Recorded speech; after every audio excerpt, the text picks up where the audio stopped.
Story. ఒక రోజు అననీయ ఇంకా సఫీరా అని ఇద్దరు భార్య భర్తలు ఉండేవారు. అందరూ భూమిని అమ్మి డబ్బులు ఇస్తున్నారు అని వాళ్ళ భూమిని అమ్మి డబ్బుల కోసం ఇచ్చారు. డబ్బులు ఆశ ఎక్కువ ఉండడం వల్ల కొంచెం డబ్బులు వాళ్ళ కోసం ఉంచుకొని కొంచెం డబ్బులు పేతురు అనే అపోస్తలుకి ఇవ్వడానికి వెళ్ళారు. మొదటప్పుడు అననీయ వెళ్ళి ఇచ్చారు. పేతురు అప్పుడు మీరు పొలమని ఇంతే అమ్మారా అంటే అప్పుడు అననీయ అంతే అందుకే అమ్మాను అన్నాడు. అప్పుడు క్షణాల్లో అననీయ చచ్చిపోయారు.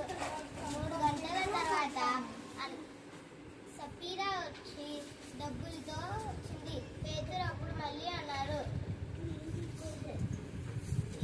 ఇంత డబ్బులకే అమ్మారా మీరు అంటే సఫీరా కూడా అలానే అన్నది. అప్పుడు పేతురు చెప్పాడు, అననీయని పక్కట్టి ఇచ్చిన యోధకులు మళ్ళీ ఇప్పుడే వచ్చారు. అప్పుడు పేతురు పరిశుద్ధాత్మను